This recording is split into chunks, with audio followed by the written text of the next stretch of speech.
Jour 9 sur 50 pour te lancer dans le trading et partie 2 sur apprendre à utiliser TradingView. En bas à droite, tu vas avoir des informations sur l'actif que tu as sélectionné. Par exemple, on voit que l'or est à plus 0,03% aujourd'hui. Et juste ici, on peut voir qu'on a même des news. Donc là, les actions sont en hausse grâce à Amazon, le dollar grimpe après les commentaires de la Fed. Tu as également une icône communauté et là-dedans, tu vas même pouvoir retrouver des analyses. En haut, juste ici, tu vas avoir toutes les différentes time frames. Donc si tu sais pas ce que c'est une time frame, c'est tout simplement une unité de temps et chaque bougie correspond à cette unité de temps. Donc là, par exemple, si je vais sur du 1 heure, chaque bougie ça représente 1 heure. Et donc pareil, là si je vais en un jour, une bougie ça représentera tout simplement un jour. Juste à côté, on a les différents types d'affichage des graphiques, mais honnêtement ça c'est pas vraiment utile parce qu'on fera vraiment notre analyse avec les bougies. On a aussi juste ici les indicateurs, donc il y en a des milliers, mais on peut par exemple en rechercher. Si je mets moyenne mobile exponentielle, vous cliquez dessus et vous l'avez tout simplement affiché sur le graphique. Vous pouvez même changer ces paramètres. Moi j'aime bien mettre 200 pour voir où est la tendance. Donc si les bougies sont en dessous, la tendance elle est baissière comme on peut le voir juste ici. Juste à côté, on a les alertes. Donc ça c'est utile si tu veux savoir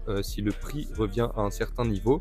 Donc par exemple, si tu souhaites être notifié quand le prix revient à 4000 sur le gold, on peut voir que tu auras tout simplement une alerte ici à 4000 sur le gold et tu peux la bouger et du coup tu seras notifié dès que le prix atteint ce niveau. À côté, on a l'outil bar replay et ça permet tout simplement de remonter le temps. C'est vraiment un des meilleurs outils parce que tu peux tester ta stratégie dans le passé en fait. Mais pour ça, il faut un abonnement d'au moins 13 € par mois, donc l'abonnement standard. On se retrouve demain pour la troisième et dernière partie.